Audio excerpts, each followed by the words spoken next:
avec Panafritude et nous sommes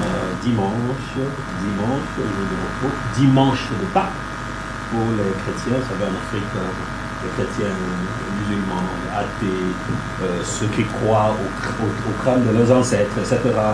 Bon, c'est tout cela qui fait notre Afrique assez cosmopolite. Ce dimanche, j'ai bien entendu deux invités comme d'habitude. Je l'appelle Ibeka, Idriss Bacha Paris, qui a eu un succès terrible, même s'il toussait beaucoup lundi lors de Actu Covid-19. Et comme je vous le disais, ça n'avait strictement rien à voir avec le coronavirus. C'est pour cela qu'il est là. Ibeka, bon après-midi, merci. Merci. Alors, bon après-midi également à celui qui a accepté d'être là avec nous cet après-midi. Il s'appelle Amat Haroun Larry, Société Civile. Bonjour, merci. Merci d'être là. Merci. Donc, le rôle de cette émission, chers téléspectateurs, c'est Zapresse. Nous sommes en direct sur Canal 24. C'est de parler un tout petit peu de la presse, surtout la presse nationale, leur parution, etc. Ce que peut-être telle parution voudrait dire, etc. Nous allons essayer de planter le débat là-dessus parce que malgré le confinement, malgré le couvre-feu, vous savez, il y a des métiers qui fonctionnent, tels que les médecins, les pompiers, la communication globale, en passant par l'imprimerie. Tiens, j'en profite pour remercier le président directeur général d'Aubin Graphique qui très gentiment, tout à l'heure dans les encablures de 13h, a pu spécialement donner l'ordre à qui de droit.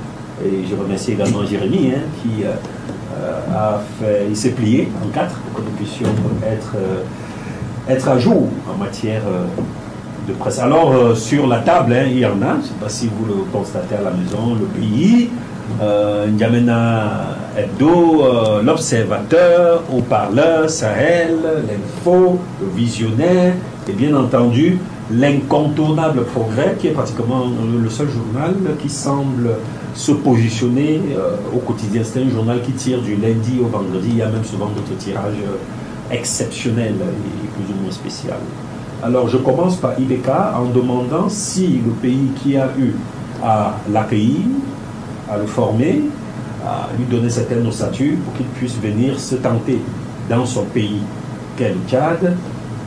Est-ce que là-bas, il y a assez la profusion des journaux au Sénégal? C'est la même chose qu'ici, ou alors le Tchad est un petit peu en retard par rapport au Sénégal qui est connu pour des titrailles assez révélateurs. Merci Moubarak, merci encore pour l'invitation. Je vais profiter de cette occasion pour saluer aussi nos téléspectateurs. Et puis merci pour la question aussi. En fait, c'est vrai, comme vous avez fait allusion, j'ai étudié au Sénégal et puis je pense que, bon, vous connaissez le pays en matière de presse, de pollution. C'est assez sérieux. C'est assez sérieux. Et puis voilà, en fait, il y a des journaux, c'est comme dans tout pays, dans toute démocratie. Il y a cette opinion, il y a cette façon de communiquer. Ibeka, quand je dis Ibeka, attention, ne pas confondre. Il s'appelle Idriss Bacha Kari. Donc ça donne Ibeka, on peut le confondre avec d'autres. Voilà. Ibeka, est-ce qu'au Sénégal, on produit par exemple en Wolof ou c'est exclusivement en français? Non, mais l'apparition, il y a aussi en Wolof. En Wolof, oui. Et en français aussi. Exactement. Donc, ce qui est bien, le journal le plus vu, je pense là-bas, c'est l'Obs. On appelle l'Obs. À peu près l'Observateur. L'Observateur. Donc, ils ont mis l'Obs. Je pense que vous connaissez Youssou N'Dour, un grand chanteur. Youssou N'Dour, tout à fait. Qui ne connaît pas Youssou N'Dour? Exactement. Et à travers le monde. Le propriétaire même du journal, c'est le de président la radio, de chaîne TVM, leader en matière de communication. Ouais. Je pense que c'est l'un des plus grands. C'est lui la tête de la locomotive. Voilà. Et ce que j'ai beaucoup apprécié, c'est que le journal se produit à Dakar. Mais comme il a aussi les moyens, il a cette capacité d'évacuer ce journal à 6h du matin. Des fois, quand je voyage, je trouve des petits cars là, remplis de journal pour aller servir les autres provinces de Thiès, Dakar, Louga. Youssou N'Dour, il est également propriétaire de son imprimerie. Oui, son imprimerie. Donc, c'est-à-dire à 9h, 8h, près de 5-6 régions sont servies. Pratiquement l'étendue du territoire. Donc, ce que j'ai apprécié en particulier, c'est ça. Mais ils ont des journaux, il y a aussi d'autres journaux, les Sahel, c'est comme ici, le nom se semble aussi. Donc, il y en a beaucoup de journaux, les gens lisent, et puis il y a beaucoup de lecteurs aussi. Parce que quand tu pars au marché, moi, ce que j'ai apprécié beaucoup d'abord aussi, quand tu peux dans les hôpitaux, ou en tout cas les endroits publics, tu vois chaque personne, la plupart en tout cas, la plupart d'entre eux, chacun détient un journal, il est en train de lire, et le soir ou le matin, les gens commentent. Et le prix est assez démocratique là-bas? Non, c'est 100 francs. Je n'ai pas vu un journal qui dépasse 200 francs, 200 francs. Il n'y a pas plus de ça. Donc, je ne sais pas si c'est là, je ne sais pas. Disons, les politiques là-bas, ils ont la capacité, je ne sais pas pourquoi. Mais les journaux des vendus là-bas, contrairement ici à nous, chez nous, c'est 500 francs, je pense c'est 600 et 150. Il n'y a que le Progrès ici qui donne un prix assez démocratique. Voilà, 250 francs. Lorsque les prix, c'est à 100 francs. C'est à 100 francs. Donc, si tu as 100 francs, si tu n'as pas de connexion, c'est pas grave. Et le journal est assez fourni, je pense. C'est assez fourni. Ça quitte de la politique, au fait de société, au sport. Tous les faits sociaux, quand tu regardes, chacun essaie d'aller vite. Quand tu lis la première page, la dernière page, là, on parle des faits sociaux de la société. Exactement. L'information de proximité. Donc, là, tu lis. Il y a des actes, il y a des gens qui font des trucs, c'est beaucoup plus dédicacé, leur style est beaucoup plus apprécié par les lecteurs. Et je pense qu'en tout cas, en matière de presse, qui soit écrite ou en ligne ou d'autres là, le Sénégal, c'est un pays qui a cette capacité. Les Sénégalais sont bien informés. Ahmad Haroun Larry, société civile, quelqu'un qui également a pu un tout petit pas à son niveau bourlinguer à travers l'Afrique, spécifiquement du côté du Cameroun. Une fois de plus, bon après-midi. Merci également de répondre à notre invitation. Alors, dis-nous, Ahmad, comment ça se passe du côté du Cameroun avec l'apparition des journaux? Est-ce qu'en tant qu'étudiant là-bas, il y avait souvent le temps d'y jeter un coup d'œil ou tout était sur Internet? Comment est-ce qu'un étudiant fait pour savoir exactement, avoir les informations soit de chez lui ou les informations de là où il vit à travers la presse? Comment ça se passe du côté du Cameroun? Bon, au Cameroun, n'importe où il y a le kiosque, on n'a pas besoin de même acheter. Donc, les gens cherchent seulement à route, on lit les titres, on fait le commentaire. Donc, chacun fait le commentaire comme il veut. Mais les gens au Cameroun, ou comme ailleurs, même au Sénégal, ils font attention à choisir les titres. Parce que les consommateurs qui est les citoyens, ils voient les titres. Parce que dès qu'ils voient les titres... C'est le titre qui attire. Voilà, c'est le titre qui attire. C'est ce qu'on fait au Cameroun souvent. Dès qu'on vient au kiosque, on voit les titres. Donc chacun commente comme il veut, sans entrer dedans. Donc, la presse en général là-bas, ils choisissent les titres. Donc, si les titres m'intéressent directement, j'achète. Et comme je te dis, nous, on n'achète même pas souvent. Parce qu'il y a les commentaires à la télévision, on reste seulement les dimanches, les revues de la presse. Donc, on a toutes les informations. Et chaque journaliste cherche les informations pour attirer plus les lecteurs. Donc, ce qui se passe au Cameroun, même en Égypte, c'est la même chose. Au Sénégal, c'est la même chose, mais qui est très, très différent de chez nous. Parce que chez nous, il n'y a même pas de kiosque. S'il y a quelque chose d'intéressant, avant, et comme il y a les décrets, les gens cherchent les décrets. Mais maintenant, si vous lisez les journaux, il n'y a pas l'effet de société. C'est cher. Et encore, si vous voulez qu'on publie quelque chose, il faut payer. Donc tout ça, ça ne favorise pas les lecteurs. Ah bon? Il faut payer? Il faut payer d'abord, oui. Toutes les informations, si vous ne payez pas, on ne publie pas. Donc si par exemple Ali Laroun n'aime pas Ibeka, donc je vais payer. Donc voilà, c'est ça. Donc, c'est comme ça que les gens font. Souvent, les gens qui cherchent la promotion, ils payent pour qu'on fait un peu les tapages. C'est un jeune intéressant, c'est quelqu'un qui a bien travaillé, il a fait ceci. Donc, et la personne a payé d'abord. C'est de l'argent. Voilà, c'est de l'argent. Donc, c'est pourquoi les gens ne lisent pas. Parce que les DP, directeurs de publication, n'ont pas peut-être les moyens de leur politique, ils sont obligés, peut-être l'imprimerie coûte cher, il y a des charges, etc. Je le comprends aussi. Voilà. Des bureaux, tout ça. Par rapport au Sénégal, au Cameroun, même ici, ils font 500 là, ils sont perdants. Parce que ici, l'imprimerie coûte tellement cher. Et sur ce point, vraiment, les imprimeries, ils sont en train de s'enrichir. Et c'est très cher. Des imprimeurs aussi. Parce qu'ils payent l'électricité cher. Oui, non seulement l'électricité, non, parfois tu peux envoyer des choses à Yaoundé, tu peux envoyer à Dakar, avec le prix d'avion. C'est moins cher que tu imprimes ici.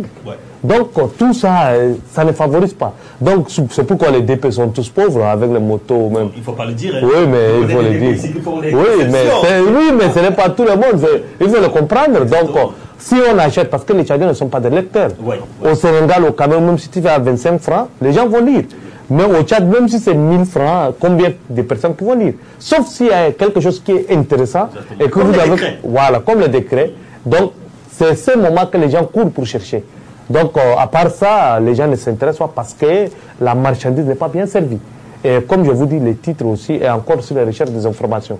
Parce qu'on constate que nos journalistes n'ont pas la capacité de discerner, de chercher les informations, d'attirer. Parce qu'il faut que les journalistes eux-mêmes, ils cherchent à attirer le lecteur. L'investigation, il n'y a pas d'investigation, il n'y a pas de nouvelles choses. Par exemple, dans son bureau, voilà, donc, on appelle tel. Si quelque chose passe à la télé, Tchad ou l'autre journée écrit, on écrit la même chose, on ne cherche pas d'autres informations. C'est ça, c'est qui. Sources d'informations. Voilà. Et même les sources d'informations sont douteuses. C'est pourquoi les gens ont peur de lire aussi les journaux. C'est pourquoi ils font beaucoup d'amalgames. Et donc, il y a un véritable problème et ils ont besoin de formation sérieusement. Et moi, je sais que beaucoup d'entre eux sont hyper formés, ils ont beaucoup de formation, mais ce n'est pas la formation qui va faire... Peut-être sur le terrain, ils sont rattrapés par les réalités. Par les réalités et beaucoup ne sont pas adaptés. Parce que pour faire des choses comme ça, il faut être adapté. Et en plus, il faut chercher les gens, les spécialistes en images. Donc, beaucoup pensent que comme ils ont fait le journalisme, ils ont fait ça, c'est eux qui sont spécialistes de tout. En réalité, ce n'est même pas ça, parce qu'il faut avoir d'autres idées, il faut chercher à copier, mais copier les biens. Ça, c'est ce qui nous manque, quoi, sérieusement. Et au lieu de les gens qui soient sérieux, les gens prennent parti. Ibeka, Idriss Bachar Kari, voilà. Ici, chers téléspectateurs, vous pouvez nous suivre en direct sur les réseaux sociaux. Nous avons le journal, par exemple, Le Progrès, très connu. C'est d'ailleurs le seul quotidien qui publie pratiquement du lundi au vendredi. Et ça ne coûte que 150. Et quand on totalise, ça va déjà un peu à plus de 500 francs. Hein, parce que, voilà. Et qui, a priori ou a fortiori, souvent ne dépasse pas 2 pages. Ils essayent, sauf s'il y a de la réclame, bien entendu. Donc, alors, Ibeka, qu'est-ce qu'on peut dire concernant, a priori, le journal Le Progrès, qui semble être un journal assez sérieux, crédible, qui a, certes, sa cuisine interne, reste sa cuisine interne, mais logiquement, c'est un journal qui travaille, et je suis sûr que malgré le confinement, malgré le couvre-feu, demain, on aura le journal Le Progrès. Merci Moubarak. En fait, je pense que M. Haroun a fait une analyse aussi de la situation. Exactement. Et je partage un peu aussi. Maintenant, bon, d'abord, avant de répondre à votre question, je voulais un peu regarder un peu sur la compréhension que j'ai, un peu de la vision que j'ai de tout ce qui est moyen de communication aussi dans notre pays. Il y a plusieurs facteurs. Quelque part, vous avez fait allusion à la formation des journalistes, de ce qui est dit, quelque part, la capacité des antennes de ces journaux, en fait, l'imprimerie, les moyens financiers. Il y a beaucoup de facteurs qui bloquent peut-être... Il va jusqu'à dire que la plupart des directeurs, les DP sont pauvres. Oui, bon, voilà, on peut dire ça. Parce que, en fait, c'est pas totalement faux. Il y a ces cas-là, c'est des réalités, en fait. Il y a des antennes de journaux qui roulent aujourd'hui à des motos, sur des motos. Bon, ça, c'est des choix de vie. C'est pas une personne peut avoir les moyens, mais il peut aussi faire le choix d'acheter, d'aller essayer de payer une voiture, choisir de payer une moto. Ça, c'est des choix, en fait. Mais ce que je fais, en fait, d'abord, moi, la conception que j'ai de presse écrite, même de presse en ligne, je considère que la presse est témoin de l'opinion, en fait. Nous n'avons pas tous le temps ou la possibilité d'assister à tous les événements qui se passent. Le rôle de ces journaux, c'est de s'informer, avec de faire des investigations. Quand il y a des choses qui se déroulent dans la société, qui nous relatent sous forme, qui se soient écrites sur des journaux. Maintenant, on peut donner plusieurs avis. Il y en a des gens qui disent que dans tel journal-là, c'est des fois, voilà, ils prennent des parties. Il y a un moment donné, j'ai vu en Yémen, j'ai lu le journal, à Bagdad. Pour certains, c'est le seul journal qui dit vraiment la vérité. Et là, bon, pour certains, en fait. Non, Ibeka, j'en connais des confrères qui doutent du sérieux et la crédibilité du journal Abaga, qui a même été sanctionné. Voilà. Moi, je connais des personnes qui disent qu'Abaga, c'est le seul journal qui dit la vérité. Maintenant, c'est là, ils ont un certain nombre de façons de voir les choses. Ils sont peut-être d'accord avec ce qu'ils disent. Mais il y en a aussi une autre opinion. D'autres opinions, exactement. Donc, c'est pourquoi j'ai dit, la plupart, c'est des privés, en fait. Et quand on veut que notre marchandise puisse être consommée par la plus grande partie de la population, il faut que les détenteurs de ces journaux fournissent des efforts. Soit neutres, ils ne font que le travail. Exactement, parce que fournir l'information, rien que l'information. Un fait peut se dérouler devant aussi. Chacun de nous a une interprétation. Exactement. Mais il y a ce qu'on appelle l'éthique, la déontologie. Ceux qui sont dans ce domaine sont beaucoup plus responsables que nous. Il ne faut pas déformer la chose, la réalité. Il faut dire tel qu'elle s'est passée, et les gens peuvent d'autres là. Maintenant, en parlant des journaux Progrès, moi j'ai mis les journaux Progrès. Parce que n'oubliez pas, je ne suis pas entrepreneur quelque part. Oui. Maintenant, est-ce qu'au fond, je ne prends pas ça pour voir. Ibeka, dis-moi, on ne se le cache pas, toi tu es un intellectuel. Donc tu aimes lire, que ce soit dans ta voiture, etc. Tu achètes facilement le journal Le Progrès. Voilà. Qu'est-ce qui te pousse quand tu as des journaux devant toi? Qu'est-ce qui te permet par exemple de choisir Le Pays, L'Observateur, je ne sais pas moi, l'Info, le Sahel? Quelles sont les bases? C'est les titres? Qu'est-ce qui te pousse à aller t'acquérir d'un journal? En fait, honnêtement, le matin quand tu sors en Yémen et que tu es entrepreneur, tu es obligé de prendre la plupart du temps Charles de Gaulle. Oui. Je m'arrête au rond-point Gouroumbazar. Oui. Oui. Je prends le journal. La première chose que je prends quand je prends Progrès, c'est que j'ai fait les appels d'offres. Les appels d'offres. Ça m'intéresse. Parce que je suis entrepreneur. Oui. Maintenant, de temps en temps, quand j'imagine que j'ai du temps, je prends les autres journaux pour voir qu'est-ce qui se passe. Vous savez, vous voir aujourd'hui, je suis connecté, j'ai mon téléphone Android. Oui. La plupart des informations, je trouve aussi sur le net. C'est pourquoi, quand j'achète un journal, je ne sais pas pour les autres.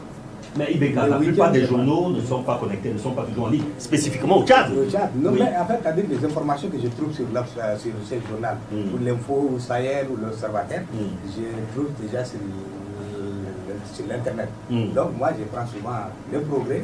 Et ça, comme je vous ai dit, les raisons fondamentales que je prends, c'est pour voir un peu les appels d'offres. Exactement. Donc, il y en a. Par rapport à ton travail. Voilà. Il faut nourrir la famille. Il faut nourrir la famille. Donc, ça, parce que ce que je veux, il n'y a pas beaucoup de pages, il n'y a pas trop d'informations.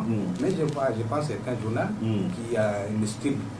La personne, en tout cas les éditeurs, ils ont ils écrivent très très bien. Et les informations que je n'ai jamais vu des informations qui ont été douteuses quelque part. Quand j'ai lu Progrès, et 2-3 jours, je me rends compte que l'information que j'ai vue sur le Progrès, c'est déjà confirmé en fait. Maintenant, parmi ces journaux, c'est le Progrès que j'ai lu, c'est le Progrès que j'achète. Et jusqu'à aujourd'hui, je reste un client fidèle. Je n'ai pas vu des informations en tout cas qui sont erronées. Mais moi je crois également, là je pose la question à Ahmad Haroun-Lari, peut-être le Progrès dérange un tout petit peu parce que le Progrès reste confiné pratiquement spécifiquement à 90% que l'information concernant l'État. C'est l'information institutionnelle. C'est clair, mais le prometteur était toujours le porte-parole du gouvernement, secrétaire général du parti MPS. Et même les titres de Progrès, les gens disent que c'est le Progrès du MPS. Donc c'est pourquoi le Progrès reste seulement dans le Progrès du MPS. Donc c'est pourquoi si parfois certains acteurs de la société civile, y compris certains opposants, s'ils envoient même demande de couverture, le Progrès ne vient pas. Ce qui intéresse le Progrès, c'est ce qui est traité par l'État et c'est ça ce qu'ils vont traiter. Mettre en exergue. Voilà, donc ça dépend parce que n'importe où, chaque journal a sa ligne éditoriale et son penchant. Donc ça n'a rien à voir et c'est pourquoi le Progrès, le promoteur a les moyens. Oui. A les moyens, il a fait le Progrès de son journal et c'est son image. Dédié carrément au parti. Oui. Donc c'est comme ça. Et donc c'est pourquoi vous voyez que chaque jour le Progrès sort. Et les autres quotidien du parti. Voilà. Ou alors c'est... Non. Le problème c'est quoi? C'est comme je vous dis, il faut avoir les moyens. Oui. Si vous avez les moyens, chaque jour vous pouvez éditer. Vous avez les moyens de payer l'imprimé. Assez d'informations pour éditer? Il n'y a pas, mais il y a beaucoup. Même en Djamena, vous pouvez faire combien de journaux? Mais les gens ne cherchent pas, comme je vous dis. Beaucoup d'entre eux n'ont pas les moyens. Et pour qu'on vous couvre... c'est aller sur le terrain. Mais aller sur le terrain, les voilà. Les payer par mois. Et ceux qui n'ont pas. Ceux qui n'ont pas. Et ATP ne peut pas faire. Le Progrès, il reste seulement pour le Progrès ce qui est bien traité. Et un journaliste, normalement, il fait les investigations. Et c'est pourquoi moi, je félicite certains journalistes, malgré qu'ils n'ont pas les moyens, ils sont toujours sur le terrain. Oui. Malgré qu'on ne les paye pas, ils sont toujours sur le terrain. Donc, si on veut réellement faire le travail quotidiennement, il faut donner les moyens. Et c'est que les journaux n'ont pas beaucoup de subventions. Même s'ils ont, je ne sais pas, mais ils n'ont pas, à mon avis. Donc, jusqu'à là, si vous n'avez pas les moyens, vous ne pouvez pas obtenir les informations. Et les informations, ce n'est pas facile. C'est pas facile. Et pour faire les investigations, c'est dangereux. Parce que si vous voulez faire des investigations, vous allez prendre des risques. C'est qu'Abagar, parfois, a commencé à faire. Et si vous faites ça, vous avez bien raison, parce que certaines personnes n'aiment pas. Et le Hamas va vous sanctionner, parce que parfois, vous dérapez. Si vous avez des informations avec des sources fiables, dès que le journal publie, c'est la justice qui va faire le travail. Mais ce qui se passe chez nous, c'est le contraire. Parfois, vous avez les informations. On ne vérifie pas, on n'ouvre pas l'enquête judiciaire, moi on veut arrêter le journal. On ne cherche pas, par exemple, moi je viens, parce que si vous faites l'investigation, vous allez bien comprendre ce qui se passe ailleurs. Dès qu'un journal commence à ouvrir une enquête, serait un détournement par exemple, ou sur la corruption, avec des preuves, tout ce que la justice demande, s'il y a les preuves. Si le journal apporte avec des précisions, ce que la justice va faire, c'est ouvrir une enquête. Donc si le journal n'a pas dit la vérité, c'est là où on va poursuivre pour diffamation. Mais ici, ce qui se passe, on ne cherche pas que le journaliste a dit vrai ou pas. Directement, on vient, on ferme, on arrête le journal, on dit que... Et si vous faites le progrès, vous restez. Hein, donc, c'est comme ça. Donc, c'est pourquoi les gens sont un peu timides. C'est pourquoi, si vous lisez les titres, beaucoup de journalistes, ils écrivent, mais ils sont tous hésitants. Oui. Moi, c'est pourquoi, ça ne donne même pas envie. Si vous prenez le journal, par exemple, au Parleur, entre en deux guerres. Voilà, c'est de ça que je voulais poser comme question à Ibeka ici présent. Il y a eu, semble-t-il, en restant dans les titrailles, voilà, les journaux produits sur place, nous avons des soucis parce qu'il y a ce qu'on appelle, n'est-ce pas, la centralisation, se mettre tout autour d'un idéal pour soutenir, par exemple, un chef d'État ou pour soutenir des causes nobles et justes. Quand le président de la République laisse son palais pour rentrer dans la poussière, on sent toujours là que plusieurs, par exemple, N'Djamena Hebdo qui dit victoire pleine d'interrogations. C'est par rapport à Boko Haram. Je ne sais pas de quelle interrogation parler ici. N'Djamena Hebdo, pourtant la victoire était éclatante. Bon. Et ici, on a par exemple le haut-parleur qui dit Covid-19 et Boko Haram, Idriss Déby Itno entre deux guerres. Et c'est-à-dire ils ne sont pas unis autour de cette information, autour du président. Mais tout de même, il a fait quelque chose de grandiose par rapport au pays. Et là, c'est l'info de l'ATP qui titre carrément la classe politique unie derrière le chef d'État. Alors, moi je me dis que dans chaque pays, il y a ce qu'on appelle l'union sacrée. Et peut-être après cela, on peut rester dans certaines de ces positions. Mais quand un chef d'État pose des... C'est mon avis, hein, alors je ne sais pas ce que pense Ibeka. Non, en fait, vous savez, dans la vie d'une nation, moi, il peut arriver des moments où on peut laisser nos querelles à côté. Exactement. Il y a aussi des circonstances qui demandent en fait la vie des uns et des autres. On peut avoir des avis divergents. C'est pas compliqué. Mais aujourd'hui, en tout cas, à l'ère actuelle, la lutte contre le Boko Haram et puis contre cette pandémie du coronavirus, le moment est mal choisi pour prendre parti ou pour dire quoi que ce soit. Je pense que les journaux, toutes les personnes qui ont de l'information doivent se réunir et de faire de telle sorte que pour véhiculer l'information. Parce qu'on dit quoi? Quand on dit qu'il y a pandémie, coronavirus, les autorités ont fait ce qu'ils doivent faire. Maintenant, le reste, les presses, les journaux, la télévision, la radio, tout le monde devrait relayer cette information à la population la plus reculée possible. Donc, ces genre de circonstances, on a besoin de l'engagement total de tout le monde. D'abord, avant de conclure mon propos, je voudrais dire tout simplement quelque chose. En fait, je pense que quand on est tous d'accord que les promoteurs de tous ces journaux, ce sont des gens qui sont dans un domaine qui est bien régi dans notre pays. Bien sûr, tout à fait. Il a parlé aussi des manques de moyens. Maintenant, moi je pense qu'il y a un problème. Quand tu sais que tu n'as pas la possibilité d'entretenir bien les journaux, il faudrait trouver une bonne possibilité pour avoir ce qu'il te faut avant de créer d'autres sources de financement.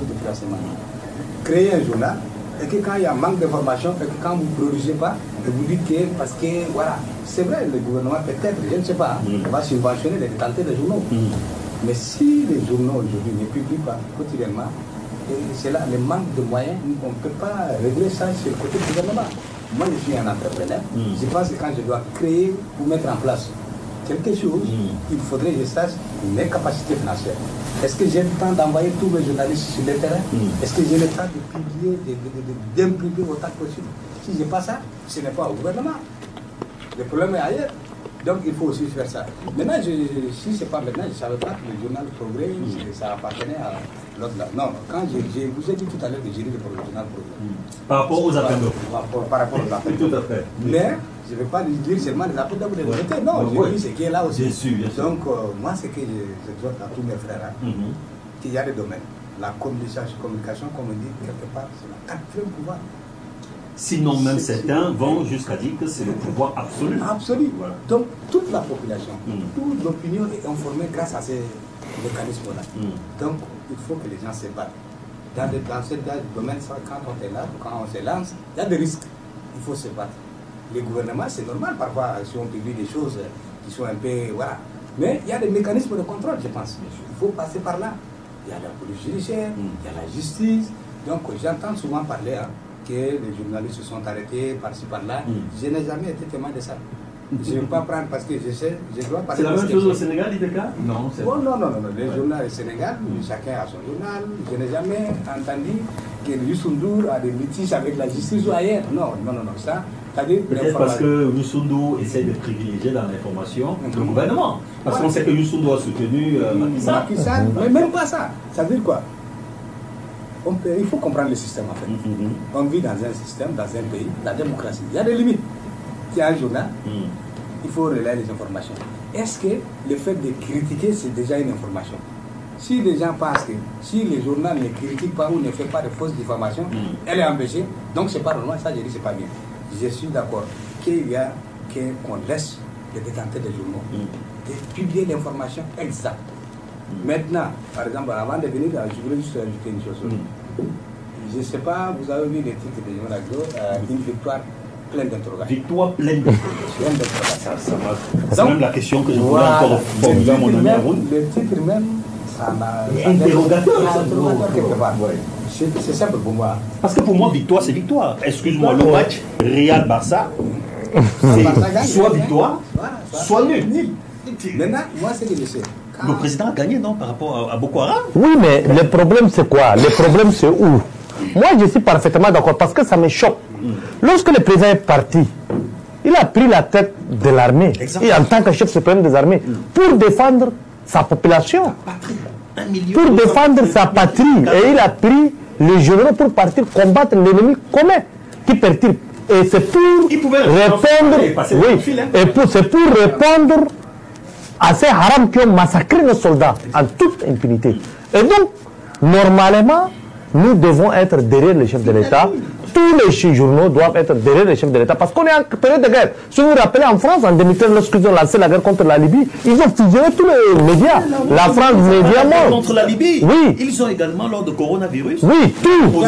Mais le problème ici, c'est quoi? Ici, c'est quoi? Les titres comme ça, ce n'est pas les journaux. C'est nos hommes politiques. C'est eux qui veulent. Les ministres, si quelqu'un ne critique pas, ils ne veulent pas de lui. Donc c'est pourquoi les journaux, parfois, ils sont obligés d'attaquer pour qu'ils se voient. Donc normalement, moi, si à mon avis, le code pénal est clair. Ça veut dire que vous soutenez les ennemis. Ça veut dire que vous êtes en train de tromper la vigilance, vous êtes en train de ternir l'image même de nos soldats. C'est parce que Jamena Hebdo était sur le front. Donc c'est pourquoi... Oui, mais c'est pourquoi moi j'ai toujours un problème avec la communication militaire en général et surtout avec tous les communicateurs. Normalement, c'est ce que l'État doit faire parce qu'on est en guerre. Ils doivent réunir tous ces journaux pour les expliquer parce qu'on est en période de crise. Et si on est en période de crise, voici les lignes. Voici la ligne éditoriale. Et vous ne pouvez pas sortir. Parce que si nous sommes en état de guerre, il n'y a pas de liberté. Et tout ce que vous allez faire, c'est pour soutenir notre troupe. Et si un journal à l'intérieur qui écrit quelque chose, par exemple ici, on dit classe politique unie derrière le chef de l'État. Donc ATP, moi je vois seulement les membres des partis au pouvoir. Exactement. Et donc il y a un problème. Normalement, au lieu que M. Kebzabo et autres, M. Succès et autres partis politiques, au lieu que rester seulement sur Facebook, sur Twitter, pour critiquer les actions du gouvernement, la République de Facebook, pour critiquer le gouvernement, c'est là où la justice doit faire son travail. Donc, moi, j'ai dit, même aujourd'hui, quelqu'un qui est en France et qui dit n'importe quoi, il soutient de fait les terroristes. Exactement. Donc, qu'est-ce que fait? Oui, ils disent des choses terribles, y compris M. Kebzabo, qui est chef d'un parti politique, il dit des choses terribles sur notre armée, et personne ne parle, la justice ne fait pas son travail. Et moi, ce qui me fait plus mal, au lieu que ces hommes politiques du MPS partent voir le président, parce qu'il est en guerre, qu'est-ce qu'ils font à l'intérieur pour soutenir? Ils ne font rien. Il n'y a pas un communiqué sérieux du parti. Même les partis ne soutiennent pas les chefs. Et c'est un problème. On n'a pas vu le soutien du parti. On n'a pas vu le soutien des classes politiques qui sont avec le président. Larry, plusieurs personnes sont allées sur... Oui, mais aller sur le front, mais est-ce que c'est ça? On a vu ça. Mais ça veut dire... Maintenant, les gens sont en train de dire que, mais, qu'est-ce qui ne va pas? Les gens meurent pour défendre la patrie. Ici, en Djamena, il y a des gens qui donnent le sang pour soutenir l'armée.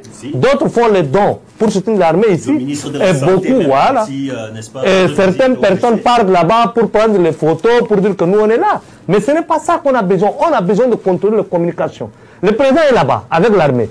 Mais les hommes politiques ici, ils doivent réunir les autres acteurs, les acteurs de la société civile, les journalistes, pour dire non, nous sommes en guerre, laissons les petites querelles. Maintenant, vous allez dire ça, vous allez faire ça, pour que la population soit derrière son armée et derrière son chef suprême. Mais ici, on laisse seulement lui, il dit victoire, prenne d'interrogation, ça veut dire quoi? Ça veut dire qu'il doute même de notre victoire. Donc, tous ces problèmes-là, on a besoin d'être sérieux et de réunir tout le monde. Et moi, la responsabilité, ce n'est pas leur faute. Moi, j'ai dit clairement, parce que la faute revient à ces hommes-là, ministère de la Communication, Hama, et plus particulièrement les partis qui ont amené le président Déby au pouvoir. Qu'est-ce qu'ils sont en train de faire pour mettre fin à ces désordres? Moi, j'avais écrit... les déclarations de notre ami, je crois, c'est assez Ahmad Haroun-Larry. Il appuie là où ça fait mal. Alors, il est cas. Est-ce qu'on peut ajouter quelque chose? Non, mais je pense que je partage totalement son avis. Je partage totalement son avis. Il y a des choses accessoires. Des fois, il faut aller à l'essentiel. Exactement. Comme il a dit. Hein. Maintenant, je pense que les femmes, les civils, tous les corps, en tout cas, vous avez vu, quand vous regardez la télé, les femmes ont quitté Faye à l'avion pour venir donner, aider l'armée nationale. Exactement.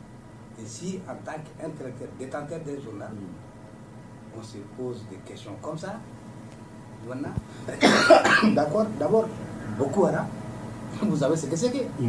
Si c'était une autre guerre, je pouvais comprendre qu'il y aura des diabètes vénéneux. Les gens peuvent dire, voilà, tel ou tel, de tel bord. Mais là, je suis vraiment désolé pour d'aller à l'essentiel.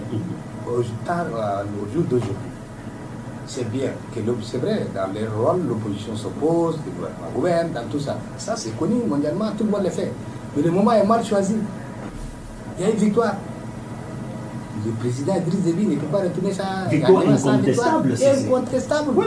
Le monde entier, les Nigériens, j'ai dit avant-hier, sur les réseaux sociaux, un chanteur nigérien a fait même une chanson avec des vidéos. Les étrangers nous apprécient, applaudissent le président de la République. Mais malheureusement à l'intérieur du pays... Je ne veux pas le critiquer, on ne sait jamais. Il y a des voix discordantes. Voilà, donc il faut que... En fait, c'est-à-dire, ils sont dans un domaine très sensible. Voilà, c'est important. Contre les maladies, on peut critiquer pour critiquer, mais dans ce domaine-là... Honnêtement, je vous dis, je côtoie souvent les journalistes. Moi, je ne les accuse pas. Et ils ont besoin... d'être écoutés, de l'accompagnement. Et c'est que moi, ça me fait mal. Le ministère ne veut pas d'aider. Les gens les rejettent. Si tu ne fais pas le grottisme, tu ne viens pas courber derrière elle. Ils ne veulent pas de toi. On ne veut même pas te voir. Et ils sont obligés d'aller quoi? Ils n'ont pas d'information. Et normalement, on doit leur donner l'accès à l'information. On doit les orienter. Les lignes éditoriales doivent être claires. Mais Ahmad Haroun-Larry, ce n'est pas pour autant qu'on doit titrer, par exemple, victoire pleine d'intérêt. Oui, mais c'est pourquoi je dis que c'est mauvais. C'est mauvais tout simplement. Il y a des termes comme ça qu'il ne faut pas employer. Oui, il y a quelque part. En fait, vous savez, on peut s'engager dans la vie, dans des ambitions, dans des projets différents. Mais nos manques de moyens, on ne peut pas l'accuser. C'est-à-dire, je peux être dans un autre domaine. Je peux accuser, j'ai fait des choses à cause de tel. Comme je vous dis, c'est des événements historiques. Et tout le monde est d'accord sur ça. Donc, nos journalistes, s'ils n'ont pas de moyens, c'est une conviction. À la fois, c'est une vocation, la métier du journalisme. il faut se battre. Même s'il ne serait-ce que pendant toute la journée, vous arrivez à donner une seule vérité objective, il faut s'en tenir à ça. Qui est de trouver des informations. Des fois, il faut des intoxications on embrouille les gens. On n'en a pas besoin aujourd'hui. C'est vrai, M. Haroun a fait. Il y a le manque de moyens. Il y a un problème de recadrement des sous-journalistes. Il y a un problème de formation. Certes, c'est vrai. Je ne peux pas dire que tous nos journalistes sont bien formés. Ils ont les moyens qu'il faut. Mais est-ce que c'est parce qu'on n'a pas les moyens qu'il faut? Est-ce que par manque d'information, on se permet de faire ça? Non. L'information, c'est important. J'ai vu l'État, je parle spécifiquement au Tchad, prendre, je vais dire même sponsoriser le départ de plusieurs journalistes dans certains événements, par exemple à 1000 km d'ici, etc. L'État a souvent l'habitude de prendre en charge, n'est-ce pas, les journalistes, aller-retour et les frais. Mais cette fois-ci, on a l'impression que peut-être les moyens limités, avec ce que cela a exigé comme dépense Boko Haram, on a vu tout simplement l'État se déplacer avec l'ONAMA. Oui, c'est pourquoi moi je dis, même ONAMA, on ne choisit pas n'importe qui. Même à l'ONAMA, on choisit certaines personnes. Ce qui fait mal, et ce qui fait mal à ces journalistes, parce que parmi ces journalistes, certains sont des directeurs généraux, d'autres sont nommés ministres, et eux qui sont là toujours, ils écrasent les autres. Donc, dans le métier de journaliste, même ONAMA, il y a un sérieux problème. Les gens ne veulent pas des gens brillants. Et donc, ils deviennent ministres, et ils sont les DG, ils sont les rédacteurs en chef, et ils ne veulent pas les autres. Donc, du coup, il y a une frustration, même à l'ONAMA. Sans parler des autres journalistes, vous parlez de subventions. Tous les journaux, les journalistes en privé, là, ils trouvent, par exemple, le financement d'Amnesty International, le financement des journalistes sans frontières. Et c'est comme ça qu'ils trouvent, comme nous, les autres, hein, on trouve d'autres financements à l'extérieur. Et celui qui te paye, qui te forme, qui n'est même pas dans ton pays, et toi, non, mais il te donne certaines informations. Tu rentres chez toi, tu es frustré. Tu te formes pour venir servir ces pays. On ne t'intègre même pas. La majorité de ces journaux-là, ils n'ont pas de travail. Et ils ne font que ça. Ils n'ont pas de moyens. Et lorsqu'il me dit, les moyens là, c'est essentiel. Parce que si je n'ai pas mangé, je ne peux même pas réfléchir. Et donc, il y a beaucoup de paramètres. C'est pourquoi moi, j'ai dit, c'est à l'État de cadrer ça. Je pense, il y a une direction de communication militaire qui est là, au ministère de la Défense. Je suis un peu désolé de couper parce que oui. Je ne comprends pas. J'ai Ahmad Haroun Lari et j'ai justement en face Ibeka Idriss Bachakari. Lui, c'est un entrepreneur. Il s'est formé au Sénégal. 6 ans, il se jette dans l'auto-entrepreneuriat. Est-ce que Ahmad Haroun Lari, nous sommes pratiquement en 2020, l'État, ça ne va pas? Les jeunes devraient toujours compter que sur l'État, compter sur l'intégration. Plusieurs jeunes au Tchad ne peuvent pas suivre son exemple en essayant, c'est pas facile, c'est pas évident, mais en essayant dans l'auto-emploi, nous sommes ici, excusez-moi, le promoteur c'est un jeune, ouais. Il s'est lancé, personne n'y croyait. Nous sommes dans les studios et je peux même vous annoncer d'autres bonnes nouvelles d'ici quelques semaines. Non, je pense que l'auto-emploi, les jeunes ne devraient pas que compter sur l'État qui est déjà pratiquement saturé. Le président le dit, il faut peut-être penser à suivre la voie d'Ibeka. Pourquoi pas? En réalité, c'est les hommes politiques qui disent ça. En réalité, tous les pays du monde, on ne peut jamais être entrepreneur comme ça. Celui qui a dit, il a menti. Je défie quiconque. Entrepreneur comment? Entrepreneur, tu ne peux pas seulement sortir comme ça, être entrepreneur. Il faut des conditions. Les conditionnalités ne sont pas réunies. Imagine, il y a des jeunes entrepreneurs, dès que tu commandes avec les taxes, avec tous les dérèglements, au Tchad, ils ne peuvent pas même démentir. Les Chinois, ils ont eu les subventions, 10 ans, ils ne payent pas les taxes. Des entreprises étrangères, ils ont ces subventions. Parfois, ça ne passe même pas des ministères, les gens seulement sortent de la présidence. Le Tchadien n'a pas de subvention. Les Tchadiens n'ont pas. Les Tchadiens n'ont pas. Et c'est pourquoi beaucoup de jeunes entrepreneurs tombent. Parfois, c'est l'État qui vient prêter, mais ils ne les payent même pas. Or, si vous me dites que seulement on ne compte pas sur l'État, vous avez vu avec le coronavirus, les États-Unis ont voté 3 000 milliards pour soutenir leur économie. Mais nous, on a voté combien? On n'a rien. Et donc, si la première puissance du monde est un pays ultra libéral, qui commence à subvenir, à aider les entrepreneurs, et chez nous, on nous dit non, il ne faut pas les entrepreneurs. Dans tous les pays, c'est l'État qui crée les entrepreneurs. C'est l'État qui crée les richesses. C'est l'État qui crée les cerveaux. Par exemple, nous, on a étudié... Idriss Bachakari, le président de la République, lors de son dernier discours, a donné beaucoup d'argent, en termes de milliards, à des structures de la place qui gèrent l'entrepreneuriat. Moi, je crois que c'est déjà un plus pour dire qu'à partir de ces structures-là, on peut essayer de se lancer dans des domaines spécifiques et pas toujours compter sur la fonction publique. Merci, M. Barak. En fait, notamment moi, avec... je pense qu'il faut apprendre à lire les choses. Il faut apprendre, il faut comprendre dans quel monde on vit. Pour moi, l'ère de l'État providentiel est dépassée. Voilà. Je ne pense pas que l'État seul peut être l'employeur de tous les demandeurs de tous les diplômés. C'est pas possible. Je crois que le discours que prêche notre ami est un peu résidu, un peu dépassé. Non, il vit dans une situation où il parle, je ne le contradis pas. Mais moi, mon analyse est que c'est que la façon dont je vois les choses, ce n'est pas la même chose. Mais il est je pense que... Pourquoi toi tu ne penses pas comme lui? D'abord, moi, par exemple, je ne veux pas dans cette posture de victime, en fait. Qu'ils ne sont pas faits, ils n'ont pas fait ça, l'État n'a j'accuse personne. Je sais qu'il y a des choses qui ressortent des compétences, du rôle de l'État. L'entrepreneuriat, c'est un concept nouveau, les gens entreprennent dans tout. C'est pas facile. Nos présentateurs sociaux sont beaucoup plus compliqués que ce qu'a l'État.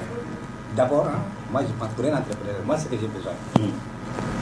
D'abord, il faut avoir une entreprise.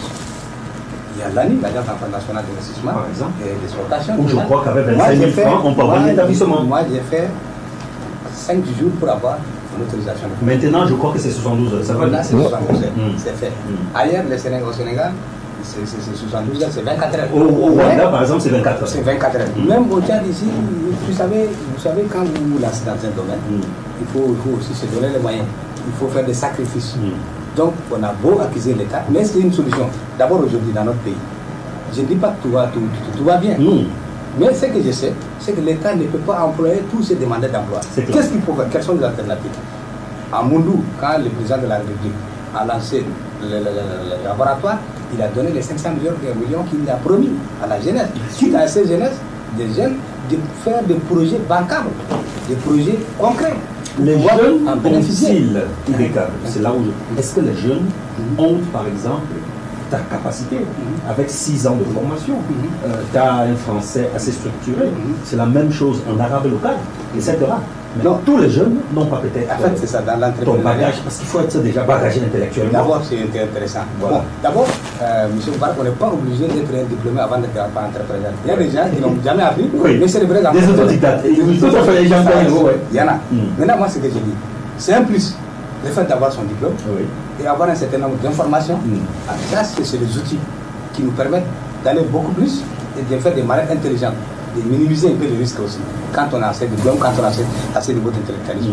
J'ai assisté au Forum national de la jeunesse qui a été organisé ici. J'y étais là, le président était là. Il nous a demandé de faire tous nos souhaits. On a fait des recommandations à la fin. L'une de ces recommandations, c'est les 500 millions qu'on a demandé. Il l'a promis, il l'a fait. Il y a l'ONAGES, il y a l'INGES, il y a l'ONAP qui forment des gens.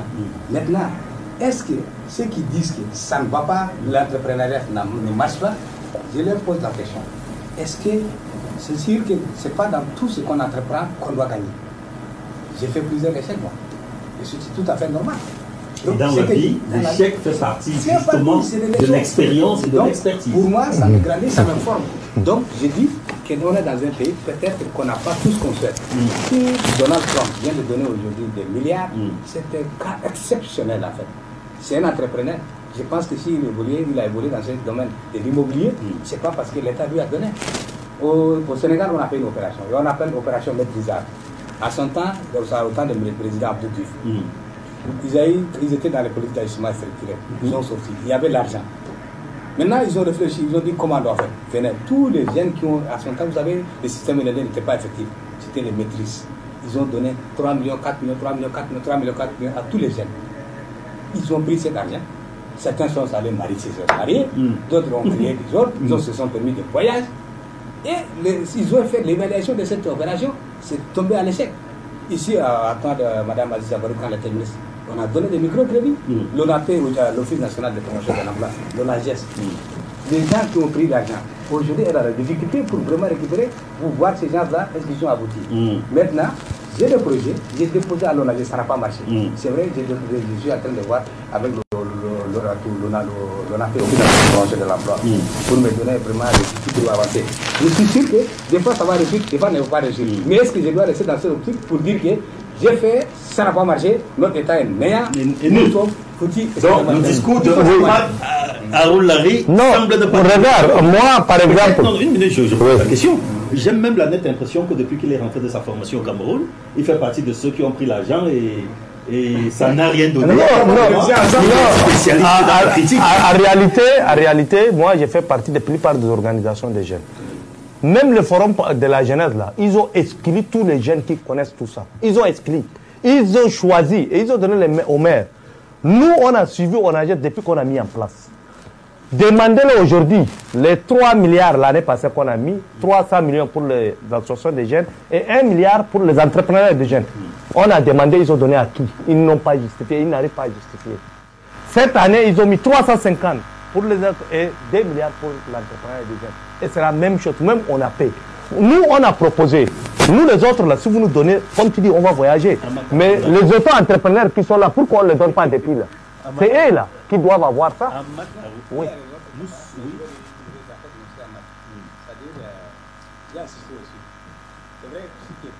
C'est pratiquement Zapresse, parce que là, nous sommes sortis du débat de la presse et on ouvre d'autres pans et c'est en train de...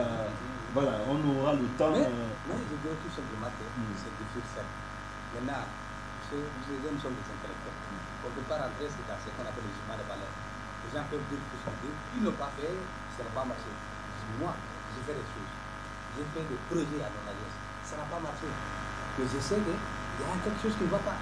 Je dois reformuler, aller encore frapper à la porte. Maintenant, pour peut-être parce que la projet n'était pas banque. Je ne savais pas, je ne maîtrisais pas très bien peut-être. J'ai fait des erreurs. Après, je me suis rendu compte que la somme que j'ai mise, d'abord, aujourd'hui, je n'ai pas cette capacité de financer au-delà de 40-60 millions d'euros. Le barème, c'est 1 million. Donc, il faut, c'est madame à l'air de politique. Si je dois gagner, je voulais dire l'endettement aussi, c'est important. Maintenant, je suis en train de réfléchir, voir quel est le projet le plus bancal que je dois faire. C'est vrai dans toutes les institutions, dans tous les cas. Il y a il y a des choses. Ça ne manque pas. Ça ne manque pas. Mais si on est jeune, à notre âge, on se fixe dans cette dynamique-là, pour dire que ça ne va pas, donc le citoyen. Non, il faut se battre. C'est compliqué. Je ne représente pas le Naples, je ne représente pas le Naples. On non plus d'ailleurs. Mais il faut se battre. Et pour nous, la jeunesse, le président, tout le monde le dit aussi, j'aime. Il a dit qu'il rêve d'une jeunesse qui pose ce qu'il y a de relâche. Et lorsque la jeunesse a osé, tu sais qu'est-ce qu'il a dit? Lorsque la jeunesse a osé pour demander. S'il vous plaît. S'il vous plaît. On reste dans le fond du sujet. Oui, C'est ça presse.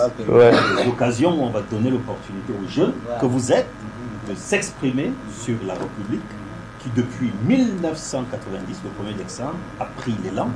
Et on en parle parce qu'il y a un choc d'État qui a permis que ceci soit possible. Avant, ce n'était pas possible de s'exprimer de la sorte. Nous devons déjà reconnaître cela. Peut-être beaucoup reste à faire, mais déjà, il y a des ouvertures non négligeables et nous devrions être reconnaissants et se dire que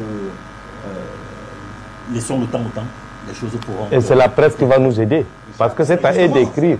Justement. Et tout ce qu'on dit là, normalement, c'est à eux de faire l'investigation avec la véracité. Ils ont donné à qui, ils ont fait à qui. Mais combien de fois, toi, tu es parti rencontrer un DP pour dire que je pense qu'il faut faire ici, je pense qu'il faut faire ça, impossible. Mais moi, c'est des consulting. Ils ont besoin de quelques conseils. Oui, mais nous, on le dit hein, souvent. On le dit. Mais c'est bien, de le dire. Parce que moi, mon problème, c'est quoi? C'est qu'il faut donner aussi, quand on ne parle pas confiance, aux responsables de ces jours-là. Qui sont des frères, qui ont choisi, qui triment, qui souffrent. Il faut les encourager. Mais même nos ministres, même s'ils font quelque chose de pas de la bonne façon, d'abord il faut respecter la fonction ministérielle. Quand nous on ne donne pas confiance à ceux qui nous dirigent, qui va leur donner confiance? Parce que quand on ne donne pas confiance, et quand on ne soutient pas, tout ce qu'ils font là, même si c'est bien, on a l'impression qu'ils font ça de manière un peu bizarre. Donc c'est des frères. Est-ce que la presse en général, restons dans le débat, a par exemple bien mis en exergue le coronavirus qui est cette pandémie mondiale? Est-ce que la presse au Tchad a effectivement fait son travail? Parce que j'ai la nette impression que la communication, c'est dans les deux langues reconnues de tous, le français et l'arabe. Mais bon, tout le monde n'a pas accès à la télévision, à la radio, etc. Comment est-ce que l'on peut faire pour toucher un maximum de personnes en Gambaï, c'est pas moi, en d'autres langues, etc., pour que depuis le fin fond, je ne sais pas moi, de quel coin et recoin, qu'on sache qu'il y a ceci qui se passe et que voici les moyens de prévention. Vraiment, vraiment, j'ai peur. J'ai peur parce que le Tchad est en danger plus que tous les autres pays. Moi, je le dis pour le moment. Ça va, et maintenant, on a commencé avec cette. Parce que les autres pays, Sénégal, Cameroun, les gens s'informent, les médias qui sont là. Mais au Tchad, la presse, ce n'est pas tout le monde qui ont la télé, ce n'est pas tout le monde qui ont l'Internet, ce n'est pas tout le monde qui comprenne l'arabe et le français. Qu'on doit appeler le 15-15. Moi, les gens ne connaissent même pas tout ça. Je t'assure que 99% des Tchadiens ne se connaissent pas, ne croient même pas à ce corona aujourd'hui. Moi, j'ai fait dans les quartiers. Hier, j'étais surpris parce que je vois des ministres en exercice qui restent disent aux gens qu'il n'y a pas corona au Tchad. Et c'est bizarre. Attention. Je te dis, ça fait mal. Les ministres en fonction. Je te dis, ça m'a fait très mal. J'ai vu des hauts cadres. Ils étaient 2-3, ils discutent avec les gens. Ils disent qu'il n'y a pas chez nous parce que le Sahel. Je dis, mais vous là, si vous dites ici, les autres vont vous écouter. Après, on me dit que non, toi là, tu es indiscipliné. Je dis, j'accepte d'être indiscipliné si vous n'êtes pas honnête. Aujourd'hui, ces problèmes, moi, c'est pourquoi j'ai dit que en excluant les organisations sérieuses de la société civile, parce que c'est un travail qui nécessite des hommes de science, des sociologues, des journalistes, des anthropologues, tout le monde. Personne. On n'exclut personne. On doit réfléchir ensemble pour les ripostes nationales. Et on n'a pas besoin, comme hier j'ai dit, on n'a pas besoin seulement d'une organisation des femmes ministres qui viennent dire non, nous on a déjà sensibilisé. Elles sont parties rencontrer le comité de veille pour dire qu'elles ont déjà sensibilisé les gens. Après, on revient dire que non, la Fondation Grand Cœur, c'est elle qui va sensibiliser. Mais les autres vont dire quoi? Donc, on a exclu les organisations de la société civile. On a exclu les organisations des jeunes. Mais les rares qui commencent à faire un peu parce qu'ils ont eu des postes, ils veulent faire à la télé. Mais si vous partez chez eux même, ils ne sensibilisent pas. Et donc c'est un problème. Merci. Depuis qu'on a lancé cette émission, Amak garde sa position, sa posture. Il se plaint toujours. Je ne sais pas, est-ce que dans toutes ces plaintes-là, il y a quand même quelques spécificités à apporter, quelques éclairages? A-t-il raison? A-t-il tort? Quelles sont les informations, quels sont les moyens d'accompagnement par rapport à cette communication globale, l'imprimerie, la presse, la radio, la télévision, bien entendu, avec Charles 24, avec Diamena 24, etc., que la presse en général peut apporter? Est-ce que les patrons de presse se sont rencontrés pour essayer d'aller vers le même chemin par rapport à ce coronavirus, etc. Les établissements sont fermés. Est-ce que les jeunes peuvent, par exemple, depuis la télévision, avoir des cours de mathématiques? Je ne sais pas moi, comparer, il y a certains pays en Afrique qui ont déjà des cours. Même au Tchad. Voilà, année blanche, etc. Bon, on se pose des questions. Tout à l'heure, Haroun est allé dans le sens de dire que les États-Unis, 3 000 milliards, je vais dans son sens, l'Europe, 2 000 milliards, c'est parce qu'ils sont les planches à billets. Oui. Ce n'est pas notre cas. Nous faisons semblant d'avoir reçu notre indépendance. Pourtant, nous n'avons pas le droit de battre monnaie s'il n'y a pas quitus dans notre pays. Bon, je suis encore dans d'autres débats, mais ça vaut la peine d'en parler. Parce que très souvent, je le dis toujours, nous avons des chefs qui sont liés. Alors, comment donner le là essentiel pour que vraiment l'information puisse toucher au plus profond dans tous les confins et les coins de la République, tous ceux et celles qui sont sur le territoire national. Merci. Vous savez, en fait, le virus est venu de manière dynamique. C'est progressif. Ce n'est pas quelque chose qui doit commencer aujourd'hui, ça s'arrête là. Chaque jour que Dieu fait, malheureusement, on est plus de Maintenant, la communication devrait anticiper. Vous savez, le tam-tam, c'est une manière de communication. Oui, c'est ça. Quand il y a des endroits où la presse écrite, où la télévision n'est pas accès, pourquoi ne pas réfléchir avec ces genres de stratégie? Donc, moi, je pense que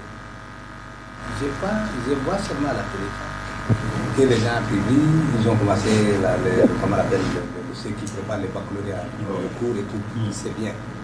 Mais la presse écrite, tous les organes, tous les gens, en tout cas les personnalités qui détiennent des presse, il y a Al-Nassi, il y a vous au moins, c'est la deuxième fois qu'on parle de coronavirus. C'est notre façon de communiquer. Non, les autres en parlent aussi. Les autres en parlent oui, aussi. Les autres en parlent. Je ne dis pas qu'ils ne parlent pas, c'est bien.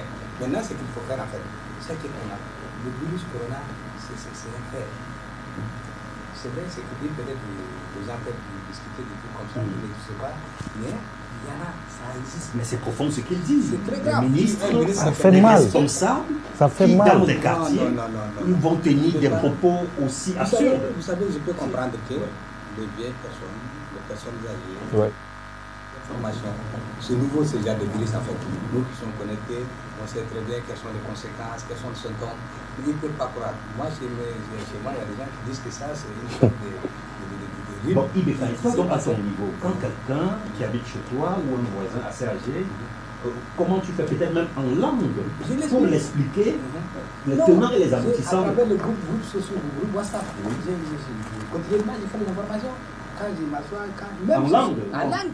Quand je parle maintenant même chez un parent, et je vois des gens se sont ressemblés, je lui dis que moi, c'est pas bien. Je lui recommande d'aller amener des petits types là pour mettre de l'eau aussi, et que n'importe qui là, c'est là demain. La communication du porte à porte, tout le monde doit faire ça.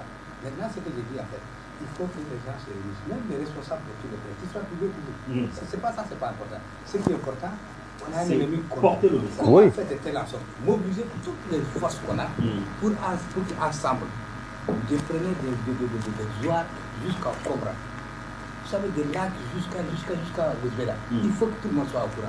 Parce que ce virus n'a pas de frontières, comme je dis, la pandémie. Ne connaît pas des personnes, ne connaît pas des riches, ne connaît pas de pauvres. C'est un ennemi national. Donc, moi, je plaide vraiment, je souhaite que tous nos frères, grands frères, détenteurs de ces journaux, détenteurs de la télé, et même, il y a des gens qui sont écoutés dans nos sociétés. Si l'imam dit quelque chose, il est beaucoup plus écouté que moi. Mais est-ce que les imams, les prêtres, les pasteurs ont l'information nécessaire? Oui, concernant ça, hein, parce que dès que les églises sont fermées. Non, il y a un autre problème. Hein. Aujourd'hui, moi, pourquoi je dis que les gens ne croient pas? Parce que lorsque le virus a commencé en Chine, moi, j'ai commencé à combattre certaines désinformations sur le groupe WhatsApp ethnique que les gens ont. Et il y a beaucoup de marabouts qui prennent les désinformations pour dire que les Chinois ont commencé à tuer les musulmans là. Maintenant, le Coran les tue. Les chrétiens disent c'est Dieu qui les a envoyés là-bas. Donc, ils ont commencé à dire que ça ne nous atteint pas parce que les désinformations. Et les gens ont vu dans leur tête que ça n'atteint pas les musulmans, ça n'atteint pas les chrétiens. Et c'est comme ça que c'est ces désinformations-là qui a beaucoup circulé, plus que maintenant l'information, les dangers. Et donc, comment un marabout qui a parlé, qui a prêché sur le coronavirus, qui ne va pas atteindre les musulmans, et aujourd'hui, il va atteindre les musulmans. Tu vois les discours. Et donc, c'est pourquoi moi, j'ai dit qu'il y a un sérieux problème. On doit réunir tout le monde. Nous, on sait comment les désinformations, les gens ont fait. Il y a beaucoup de vidéos sur WhatsApp que les Chinois deviennent comme des chiens. Les Chinois, les vrais Chinois, le président Trump a dit. Les Français ont dit que ça n'atteint que les... Donc, il y a eu beaucoup de désinformations. Et c'est ces désinformations-là qui ont eu des effets. Surtout au Tchad, il y a eu des effets, moi je dis. Parce que j'ai sillonné les mosquées, les églises. Ahmad, j'ai vu l'imprimerie sur place qui s'appelle AGB, il a pris sur lui de sortir les affiches, etc. En français, en arabe, à ses frais. Voilà, pour essayer d'afficher partout dans l'optique d'informer et non de désinformer. Moi, je crois que cette méthode, cette méthodologie devrait être appliquée pour que, n'est-ce pas, tout le monde puisse être au courant qu'il y a danger que nous devons... Oui, tu as dit quelque chose. D'abord, vous savez, excusez-moi, en fait, vous savez, il faut aussi s'adapter à la réalité et à la situation. Cette manière de communiquer, peut-être aujourd'hui, avec le coronavirus, il y a un certain nombre d'handicaps. On ne peut pas regrouper les gens pour les expliquer parce que c'est déjà... À plus de 50... C'est déjà compliqué. Maintenant, si tel est le cas, qu'est-ce qu'il faut faire? Il y a des spécialistes dans ce domaine. La communication du bouche à l'oreille, pour l'Africain, c'était la meilleure des façons de communiquer. Donc, je pense que, qu'est-ce qui empêcherait au lieu d'écrire une guerre pleine de victoires, pleine de détonations, de parler des conséquences réelles, les façons dont... C'est pas tout le monde qui est illettré au Tchad, il y a beaucoup. Même dans nos villages abrona, ici, quand le couvre-feu s'est étendu jusqu'à Yamana Fara, comment faire de telle sorte pour distribuer ça? Je suis d'accord, parce que ce n'est pas tout le monde qui doit communiquer. Parce qu'il faut aussi le contrôle de l'État. Il faut aussi organiser, recadrer, il faut faire ça. Maintenant, moi, je pense que on vit une situation un peu nouvelle qui nécessite une façon de communiquer qui est un peu différente de celle qu'on connaissait avant.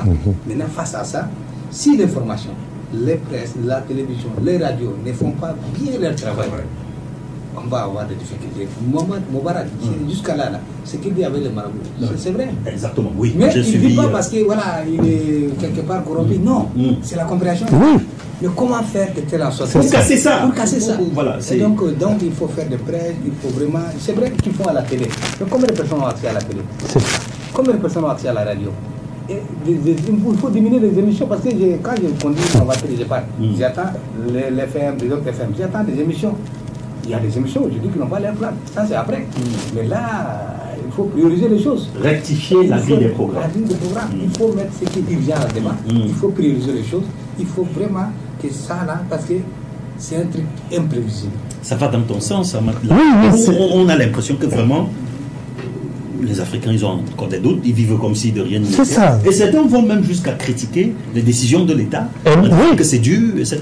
Pourtant, c'est dans l'optique de préserver et de protéger la population. La peur, c'est que si cette peur panique, si cette pandémie débarque comme on le voit ailleurs, Espagne, Italie, France et aujourd'hui les États-Unis, je ne sais pas là où on pourra, avec nos moyens sanitaires extrêmement limités.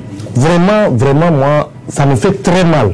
Parce que dès le début, moi, j'ai dit, on les a écrits même pour rencontrer le comité de veille. Jusqu'à là, ils refusent de nous rencontrer. Qu'est-ce qui se passe? Parce que nous, on a dit, laissez les petits querelles. Laissez les politiciens, là, après la crise, là, on les laisse, tous les chats, il faut qu'ils prennent leur télé, ils font. Mais maintenant, on a besoin de sérieux, de réunir tout le monde, de donner les informations, d'envoyer des gens dans les provinces pour faire vite sensibiliser notre population. Parce que si on laisse là, ça va être très dangereux pour nous. Mais les gens ne veulent pas. Ibeka, on aura, Idriss Bachakari, on aura l'occasion, excusez-moi, n'est-ce pas, de mieux relancer le débat dans le cadre de Zapresse, c'est une première. Ouais. Nous remercions tous les journaux, notamment l'Observateur, Le Progrès, N'Djamena Hebdo, Le Pays, L'Info, Haut-Parleur, Sahel, il y a également le visionnaire qui a même d'ailleurs lancé une radio, Radiovision, etc.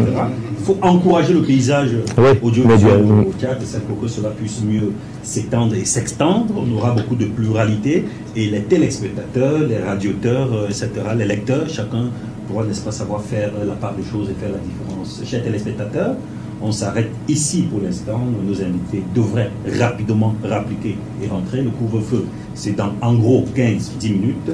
Ce fut un plaisir de vous avoir. Nous remercions ceux à la réalisation qui ont pu porter cette émission. Merci de nous avoir écoutés avec autant d'attention. Vous êtes sur Tchad 24. Dès demain, nous serions là avec Actu Covid-19. C'est une émission que vous aurez bien entendu dans l'après-midi. Ça nous a fait plaisir. Merci Ibeka. Merci. Harry Laroun. Bonsoir.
دايما الا ده في ده ده في ده ده في ده ده في ده يا جماعه ما عجيب.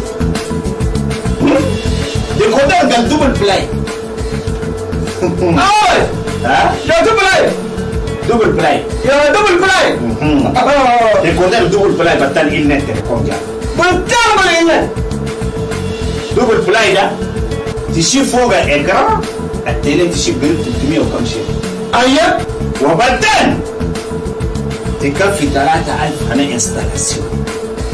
بكابل بيجيبوا لك يجيبوا لك كابتا تمشي ديركسيون هاجم تكفي شغل الشيء هنا ابونيما بس ويسوي لك فاكتير يبدو بوت تجي انترنت كذا كذا.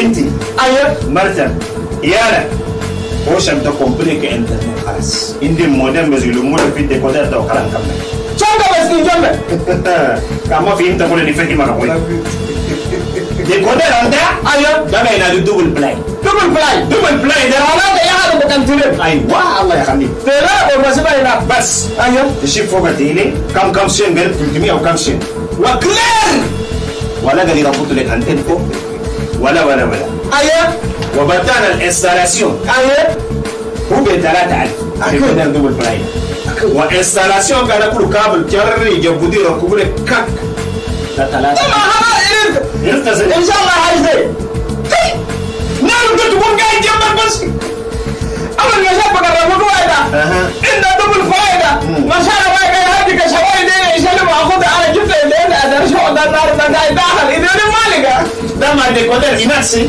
ايوه انت ديكودر دبل بلاي كونكسيون وتشيل فوق الشين كل ما ايالك مرتاح ده خلاص نلقى وين تلقى في شبوه ايوه تلقى في افيني نيميلي اكيد في دريسيون جنرال انا جنب سنتر المونه جنب البحر ايوه وتلقى في فرشه ده كله كان قاعد بس تكفي 6000 ده 3000 انا ديكودر و3000 انا انستالاسيون كله ولا انتن ري زغلا ولا ري شارع انستالاسيون كابل تيت بتشر يركبوا لك كارت خلاص انترنت جيلك سمع خبر هلا ده المو كثير ريدا يملا ده شغل كرنجي خلاص وانترنت تقدر بي اجرام فيتس واكرانك كمان حشدي كلر تك تك الايماج حشدي كل الله انا اول مره انا اللي كده فاكر راح يبقى بس سمع حتى الشمع وايده سمع خبر زين الله يجزيك تمام اي دبل بلاي انينا مان